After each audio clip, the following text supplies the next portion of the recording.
আল্লাহ পাক বলেন ওয়াইন তাইফাতানি মিনাল মুমিনিন ইকতাতালু ফাসলিহু বাইনাহুমা।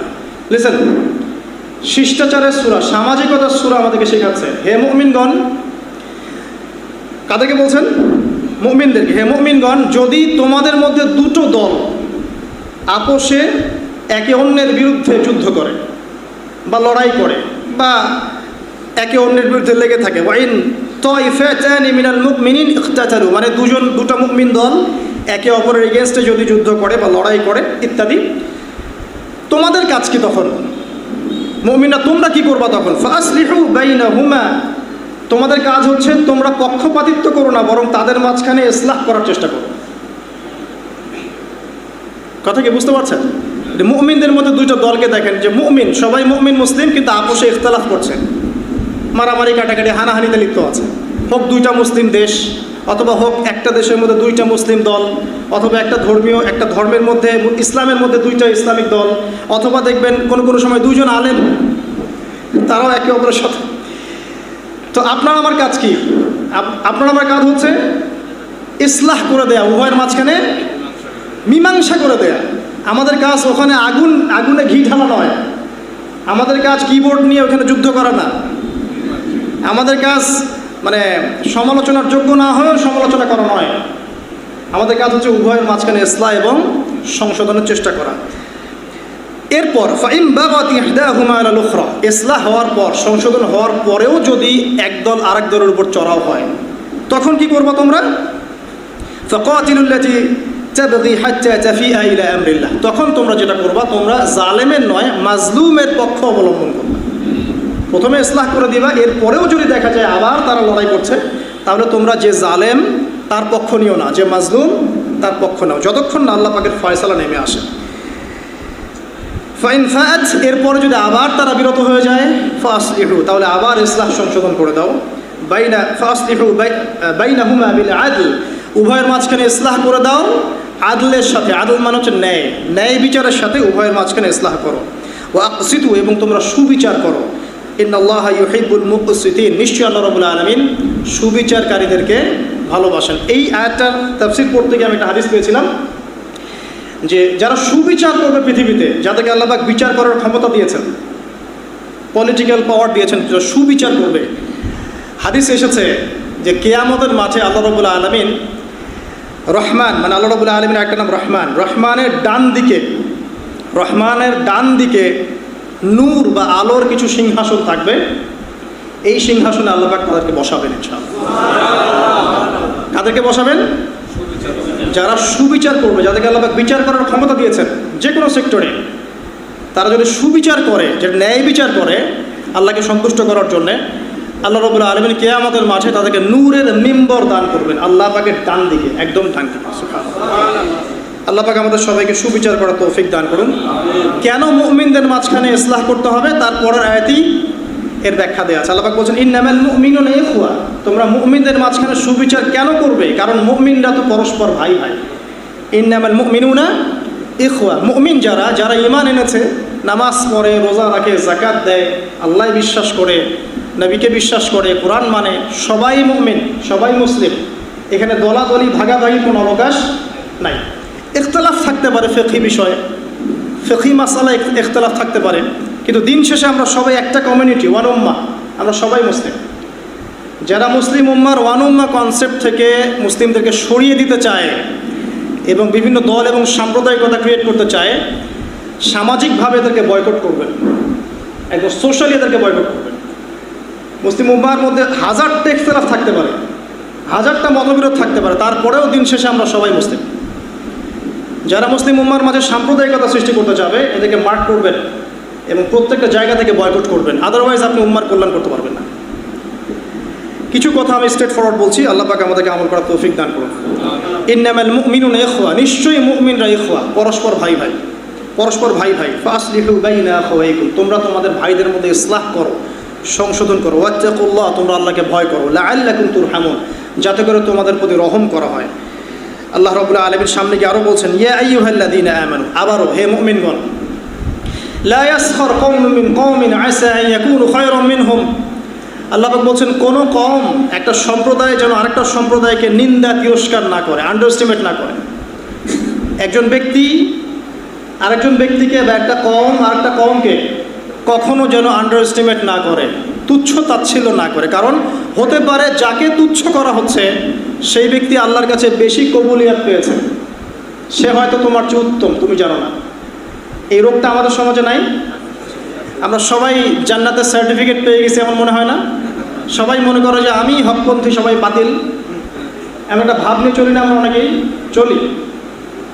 আল্লাহ পাক তাদের জন্য একটা আয়াত নাজিল করেছেন, ফালা তুযাক্কু আনফুসাকুম, সূরা নাজমে আল্লাহ পাক বলেছেন বেশি বেশি আত্মপ্রশংসা করো না, বেশি বেশি আত্মপ্রশংসা করো না, নিজেকে নিয়ে গর্ব করো না। ওয়া হুয়া আ'লামু বিমান ইত্তাকা, আল্লাহই ভালো জানেন কে প্রকৃতপক্ষে মুত্তাকি। আপনি যাকে আন্ডারএস্টিমেট করছেন, যার সম্মান ধুয়ে ফেলছেন, ব্যক্তিগত আক্রমণ করছেন, পারিবারিক জীবন নিয়ে আক্রমণ করছেন, খুঁজে খুঁজে খুঁজে ভুল ধরার চেষ্টা করছেন যাতে জাতির সামনে লাঞ্ছিত করা যায়, হীন উদ্দেশ্য সফল হয়, আল্লাহ রাব্বুল আলামিন সব দেখছেন। আল্লাহ পাক এমন করবেন একসময় ইনশাআল্লাহ, যার পিছনে আপনি লেগেছেন তাকে আল্লাহ পাক বড় বানিয়ে দিবেন আর আপনাকে ঘরের মধ্যে অপমান করবেন ইনশাআল্লাহ।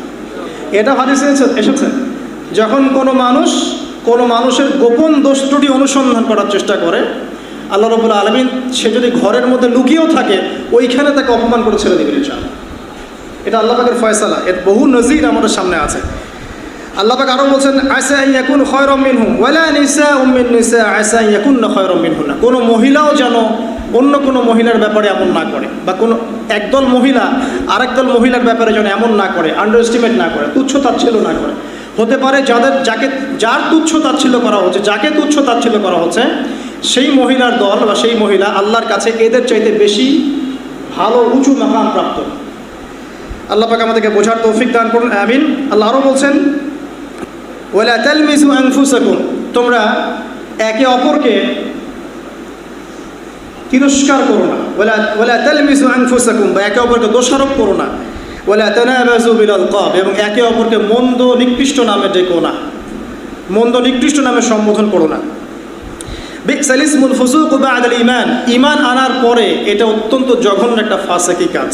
কোনটা? একজন আরেকজনের দোষ খুঁজে বের করবে এবং একজন আরেকজনকে মন্দ নামে ডাকবে।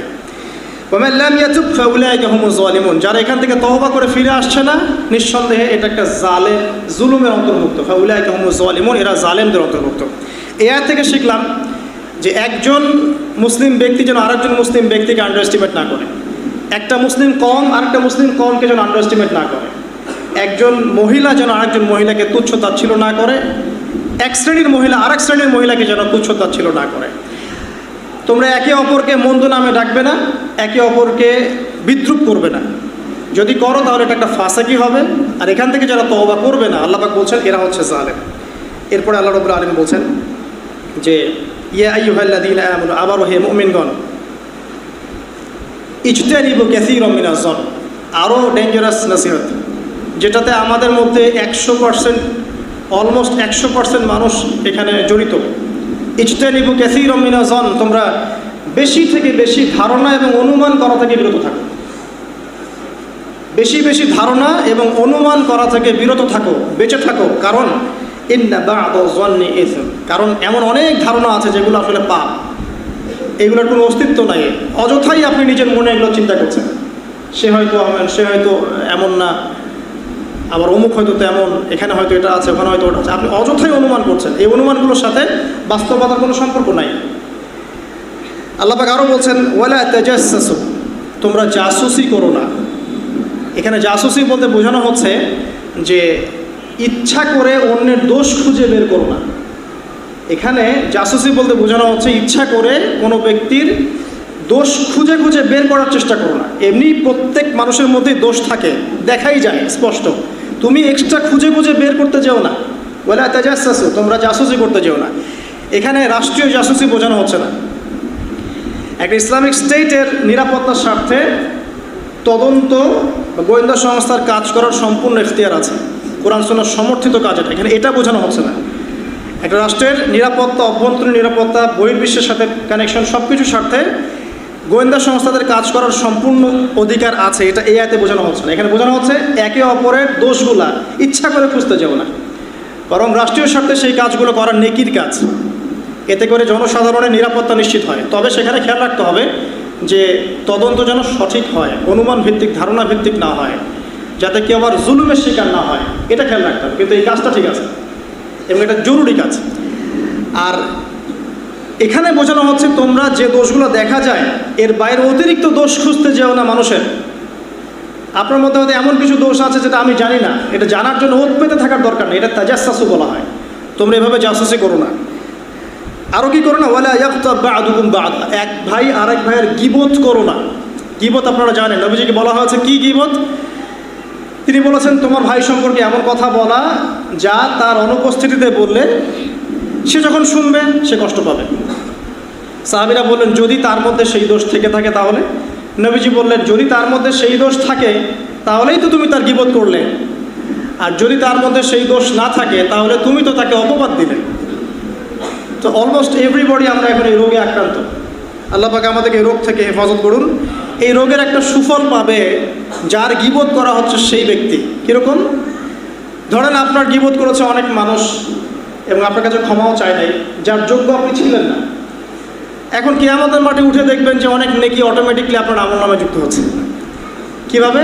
যে এই মানুষগুলো আপনার গীবত করেছিল, আপনি তার যোগ্য ছিলেন না, আপনার উপর জুলুমটা হয়েছে। আল্লাহ পাক সেদিন আপনাকে নেকি দিবেন ইনশাআল্লাহ, ওদের আমলনামা থেকে নিয়ে আপনাকে দিবেন। এই জন্য পার্সোনালি আমাকে গীবত করলে আমি খুব খুশি হই যে আলহামদুলিল্লাহ কিছু নেকি পাওয়া যাবে ইনশাআল্লাহ, কারণ এই বিষয়টার সাথে আমি জড়িত না। মাশাআল্লাহ। তো আল্লাহ পাক আমাদেরকে গীবতের মহামারী থেকে বেঁচে থাকার তৌফিক দান করুন। আল্লাহ পাক বলছেন যে তোমরা কি একে আইয়ুহিব্বু আহাদুকুম আইয়াকুলা লাহমা আখিহি মাইতান ফাকারিহতুমুহ, তোমরা কি তোমাদের মৃত ভাইয়ের গোশত ভক্ষণ করতে পছন্দ করবে? ফাকারিহতুমুহ, তোমরা তো এটাকে অপছন্দ করো। অতএব গীবতকে আল্লাহ পাক এখানে মৃত ভাইয়ের গোশত খাওয়ার সাথে তুলনা করেছেন। এখন দেখেন না যে কাক কাকের গোশত খায় না, অনেক সময় দেখা যায় এক আলেম আর এক আলেমের গোশত খাচ্ছে, দেখেন না? এখনকার যুগ এমন চলছে, কাকও কাকের গোশত খায় না, মুসলিম মুসলিমের গোশত খায়, মুমিন মুমিনের গোশত খায়। কোনো কোনো ক্ষেত্রে দেখবেন এক দাড়ি টুপিওয়ালা লোক আরেক দাড়ি টুপিওয়ালা লোকের গোশত খাচ্ছে। এমন অনেক মানুষ জুলুমের শিকার আছে এই সমাজে, যাদের পিছনে এমন মানুষ কাজ করেছে যারা দেখতে ওই মানুষের মতোই। কথা বুঝতে পারছেন না? এমন অনেক মানুষ জুলুমের শিকার হয়েছে এই সমাজে, হচ্ছে প্রতিনিয়তই, যাদের পিছনে এমন মানুষ আছে যে ওই মানুষের মতোই দেখতে। সামাজদার কে লিয়ে ইশারা কাফি। ওয়াত্তাকুল্লাহ, তোমরা আল্লাহকে ভয় করো, তোমরা আল্লাহকে ভয় করো। ইন্নাল্লাহা তাওয়াবুর রহিম, আল্লাহ পাক নিঃসন্দেহে তওবা কবুলকারী এবং পরম দয়ালু। এরপরে আল্লাহ পাক আরও বড় পরিসরে বলছেন ইয়া আইয়ুহান নাস, এবার কিন্তু আর মুমিন বলছেন না আল্লাহ পাক, ইয়া আইয়ুহান নাস, হে মুমিন, হে মানব জাতি। ইয়া আইয়ুহান নাস, হে পুরো মানব জাতি। এখানে আর মুমিনদেরকে নিয়ে কথা বলছেন না, পুরো মানব জাতিকে বলছেন। ইন্না খালাকনাকুম মিন যাকারিন ওয়া উনসা, হে মানব জাতি, তোমাদেরকে আমি সৃষ্টি করেছি একজন পুরুষ একজন নারী থেকে। ইন্না খালাকনাকুম মিন যাকারিন ওয়া উনসা ওয়া জাআলনাকুম শুউবা ওয়া ক্বাবাইলা লিতাআরাফু, হে মানব জাতি, তোমাদেরকে আমি সৃষ্টি করেছি একজন পুরুষ একজন নারী থেকে, আদম এবং হাওয়া থেকে। অতঃপর তোমাদেরকে বিভক্ত করে দিয়েছে বিভিন্ন কবিলা এবং দলে উপদলে, জাতিতে, কবিলায়, গোত্রে বিভক্ত করেছে। কেন? লিতাআরাফু, যাতে তোমরা একে অপরের সাথে পরিচিত হতে পারো। ভাষার পার্থক্য থাকবে, রঙের পার্থক্য থাকবে, সংস্কৃতির পার্থক্য থাকবে, রুচি অভ্যাসের পার্থক্য থাকবে, ভৌগোলিক পার্থক্য থাকবে, বাট পরিচিত হওয়ার জন্য তোমাদেরকে আমি এভাবে বিভক্ত করেছি, গর্ব ফখর করার জন্য না। কারণ আল্লাহর কাছে সম্মানের মানদণ্ড এগুলো নয়, ভাষা, বর্ণ, রং, জাতীয়তাবাদ, এগুলো সম্মানের মানদণ্ড নয়। কি মানদণ্ড? ইন্না আকরামাকুম ইনদাল্লাহি আতকাকুম, তোমাদের মধ্যে আল্লাহর কাছে সবচেয়ে বেশি সম্মানিত সেই ব্যক্তি যে ব্যক্তি তোমাদের মধ্যে সবচেয়ে বেশি মুত্তাকি। শেষ, যার তাকওয়া বেশি সে তোমাদের মধ্যে আল্লাহর কাছে সবচেয়ে বেশি সম্মানিত, হোক সে গরিব বা ধনী বা সাদা বা কালো বা যে কোনো ভৌগোলিকতার, যে কোনো জাতীয়তাবাদের, যে কোনো ভাষা বা যে কোনো রঙের। আল্লাহ রাব্বুল আলামিন সামনে আরও বলছেন ক্বালাতিল আ'রাবু আমান্না, আমরা শেষ করে দিচ্ছি, আর দু তিনটা আয়াত আছে। ক্বালাতিল আ'রাবু আমান্না, হে নবী, আরবরা বলে, আরবের যারা বেদুইন ছিল তারা বলে যে আমরা ঈমান এনেছি, আমরা ঈমান এনে ফেলেছি। কুল লাম তুমিনু, হে নবী আপনি বলে দিন তোমরা ঈমান নিয়ে আসোনি, এখন তোমরা প্রকৃত অর্থে ঈমান নিয়ে আসোনি। ওয়ালাকিন কুলু আসলামনা, বরং তোমরা বলো যে আমরা কেবল ইসলাম কবুল করেছি। মানে কেবল কালেমার সাক্ষ্য দিয়ে মুসলিম হয়েছো, এখনো পরিপূর্ণ ঈমান তোমাদের কলবে ঢোকে নাই। ওয়ালাম ইয়াদখুলিল ঈমানু ফি কুলুবিকুম, তোমাদের কলবের মধ্যে এখনো ঈমানের সব লেভেল প্রবেশ করেনি। ওয়াইন তুতিউল্লাহ ওয়া রাসূলাহ, তবে তোমরা যদি আল্লাহর আনুগত্য করো এবং তার রাসূলের আনুগত্য করো, লা ইয়ালিতকুম মিন আমালিকুম শাইআ, তাহলে আল্লাহ পাক তোমাদের আমলের কিছুই বিনষ্ট করবেন না।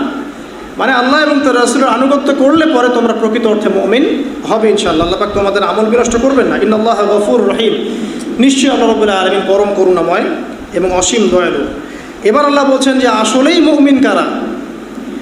15 নম্বর আয়াতে আল্লাহ বলছেন ইন্নামাল মুমিনুনা আল্লাযীন, নিশ্চয়ই মুমিন তারাই যারা, নিশ্চয়ই মুমিন তারা যারা আমানু বিল্লাহি ওয়া রাসূলিহি, যারা আল্লাহর প্রতি ঈমান নিয়ে এসেছে এবং তার রাসূলের প্রতি ঈমান নিয়ে এসেছে। সুম্মা লাম ইয়ারতাবু, ঈমান আনার পরে আর কখনো সংশয় সন্দেহ করে নাই। প্রকৃত অর্থে মুমিন কারা? যারা আল্লাহর প্রতি ঈমান এনেছে, রাসূলের প্রতি ঈমান এনেছে এবং ঈমান আনার পরে আর কোনো সংশয় আরোপ করে নাই। একদম নিঃসন্দেহে নিঃসংকোচে তারা আল্লাহ এবং তার রাসূলের আনুগত্য করেছে। আর কি করেছে? ওয়াজাহাদু বিআমওয়ালিহিম ওয়া আনফুসিহিম ফি সাবিলিল্লাহ, এবং আল্লাহর পথে তারা নিজেদের মাল এবং নিজেদের জান দিয়ে জিহাদ করেছে। কি এটা?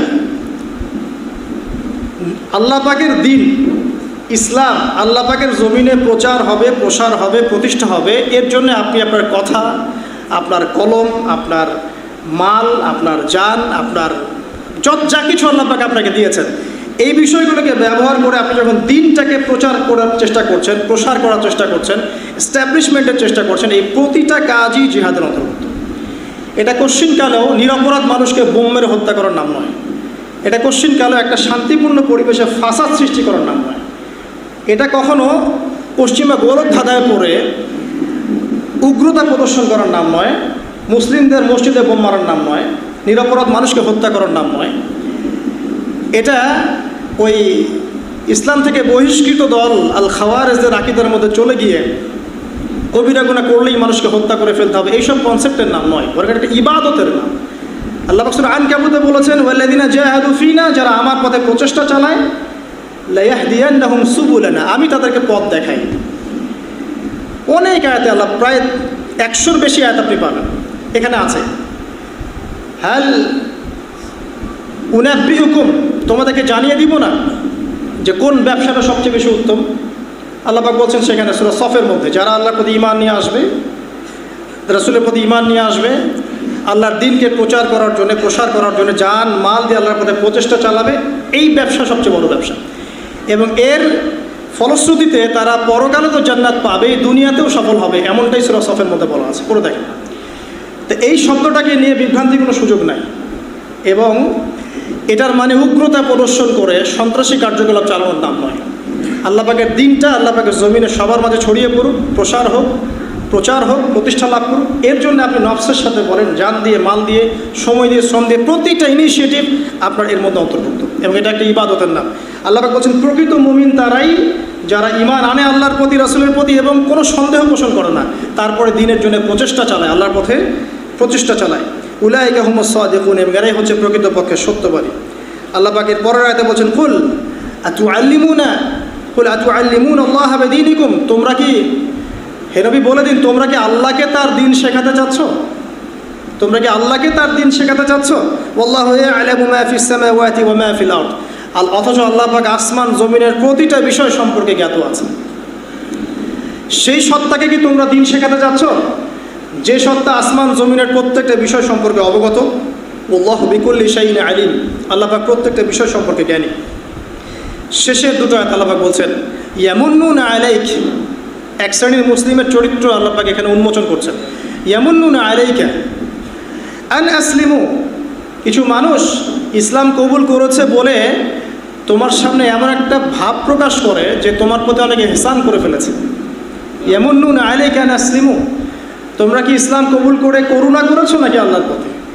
কুল লা তামুন্নু আলাইয়া ইসলামাকুম, আল্লাহ পাক বলছেন, তোমাদের ইসলাম কবুলে আল্লাহ পাকের কোনো করুণা নাই, আল্লাহ পাকের কোনো কিছু যায় আসে না। তোমরা কি ইসলাম কবুল করেছো, মনে করেছো তোমরা আল্লাহকে ঋণ দিয়ে ফেলেছো, আল্লাহ পাকে ইহসান করে ফেলেছো? তোমাদের ইসলাম কবুল আল্লাহর কিছুই যায় আসে না। বালিল্লাহু ইয়ামুন্নু আলাইকুম আন হাদায়াকুম লিল ঈমান, বরং আল্লাহ পাকই তোমাদের উপরে ইহসান করেছেন, করুণা করেছেন, যে আল্লাহ পাক তোমাদেরকে ইসলাম কবুলের তৌফিক দিয়েছেন। ইন কুনতুম সাদিকিন, যদি তোমরা সত্যবাদী হয়ে থাকো তাহলে বিশ্বাস করো এই বিষয়টা।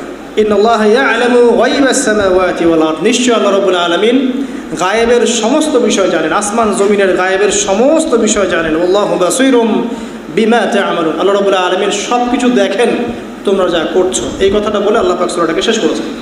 এই সূরা হচ্ছে সূরা হুজুরাত, যার সংক্ষিপ্ত এক্সপ্লেনেশন আমরা শুনলাম, যদিও একটা সংক্ষিপ্ত খুতবায় এত কিছু আলোচনা করা সম্ভব হয় না। তো আমরা এই সূরার মধ্যে থেকে যে মূল পয়েন্টসগুলো শিখতে পারলাম সেটা এক বাক্যে বলে, এক নজরে বলে শেষ করছি। প্রথম থেকে যদি আসেন, যে প্রথমত এটা সামাজিক সূরা, শিষ্টাচার শেখাবে, আদব শেখাবে, ভদ্রতা শেখাবে এবং ইসলামিক সমাজ ব্যবস্থার কাঠামোটা শেখাবে। প্রথমত, জীবনের কোনো ক্ষেত্রেই আমাদের উচিত হবে না আল্লাহ এবং তার রাসূলের সামনে যাওয়া। যেখানে আল্লাহ এবং তার রাসূলের বিধান চলে আসবে, ফুল স্টপ, আত্মসমর্পণ, এর নাম ইসলাম। এরপর আল্লাহ পাক বলেছেন কি, কণ্ঠস্বরকে উঁচু করো না।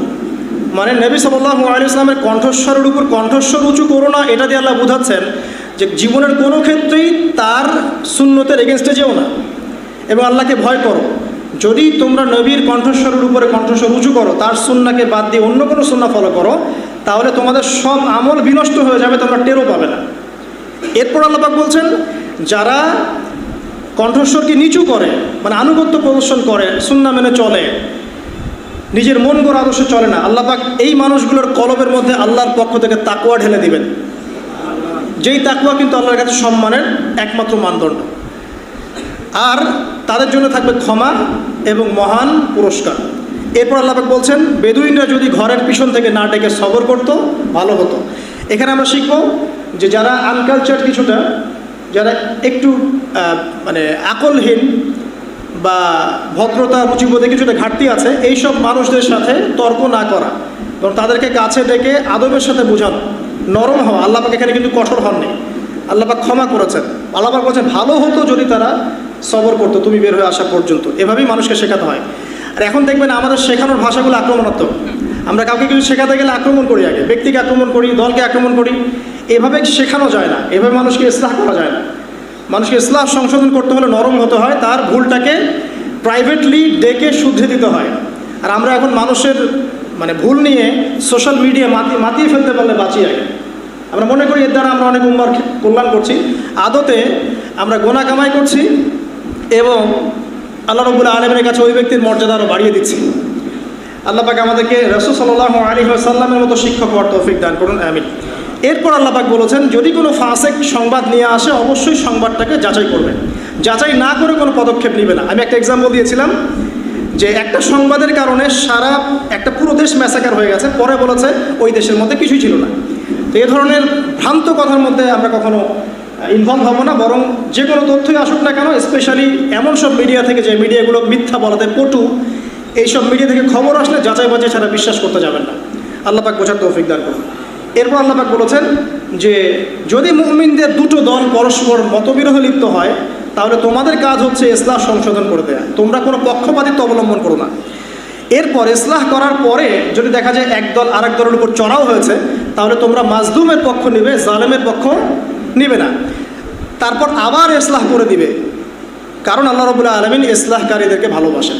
কেন ইসলাহ করবে? কারণ মুমিনরা ইন্নামাল মুমিনুনা ইখওয়া, মুমিনরা পরস্পর ভাই ভাই, আমরা সবাই মুসলিম, আমরা সবাই একটা উম্মার অন্তর্ভুক্ত, আমরা একে অপরের শত্রু নই, আমরা সবাই পরস্পর ভাই ভাই। এবং তোমরা মুমিনদের মধ্যে ইসলাহ এবং সংশোধন করো, এতে করে আল্লাহ পাক তোমাদের প্রতি রহম করবে।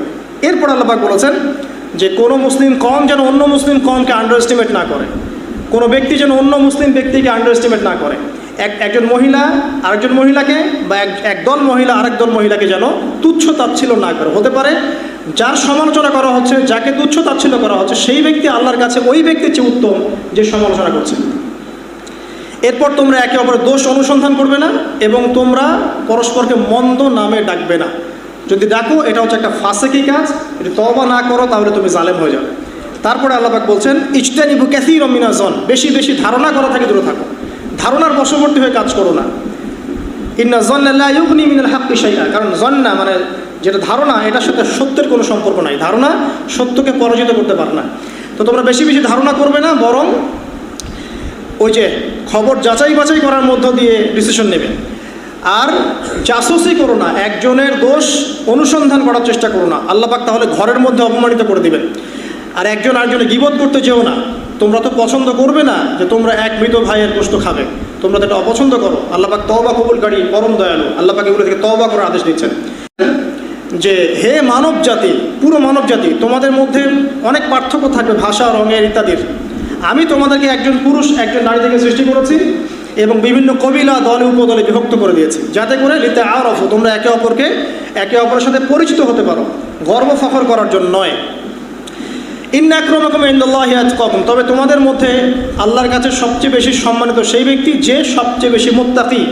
আল্লাহর কাছে তাকওয়াই হচ্ছে সম্মানের একমাত্র মানদণ্ড।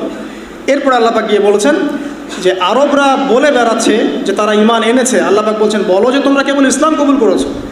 ঈমান কখন আসবে? যখন তোমরা আল্লাহ এবং তার রাসূলকে পরিপূর্ণভাবে অনুসরণ করবে এবং কোনো সন্দেহ পোষণ করবে না, এবং তার দ্বীনের প্রচার প্রসারের জন্য আল্লাহর পথে প্রচেষ্টা চালাবে।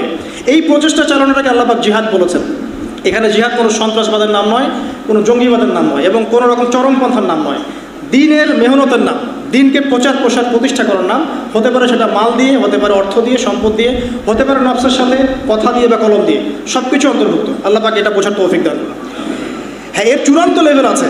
যদি দেখা যায় যে কুফাররা সব ঐক্যবদ্ধ হয়ে মুসলিমদের উপর আক্রমণ করেছে সামরিক, তখন প্রত্যেক মুসলিম তাদের আন্ডারে যারা যারা আছে, সেই সরকার, সেই প্রশাসন, তারা তখন কি করবে? তাদেরকে ডিফেন্ড করবে না?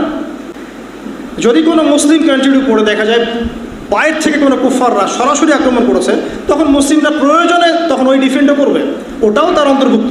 তবে শুধু এটাই নয়, এবং চরমপন্থা সন্ত্রাসবাদ জিহাদের অন্তর্ভুক্ত নয়। এটা দিনকে এগিয়ে নেওয়ার নাম, প্রচারের নাম, প্রতিষ্ঠার নাম, এবং এটা একটা ইবাদত। এরপর আল্লাহ পাক বলেছেন যে তোমরা কি আল্লাহকে দিন শেখাতে চাও? তোমরা কি মনে করো যে তোমরা ইসলাম কবুল করে আল্লাহকে ধন্য করেছ? বরং আল্লাহই তোমাদেরকে ইসলাম কবুলের তৌফিক দিয়ে আল্লাহ পাক তোমাদেরকে ধন্য করেছেন। আর তোমরা যা করছো আল্লাহ রাব্বুল আলামিন এর সব কিছুই দেখছেন। এই কথা বলে আল্লাহ পাক এই সামাজিক সূরাটাকে শেষ করেছেন।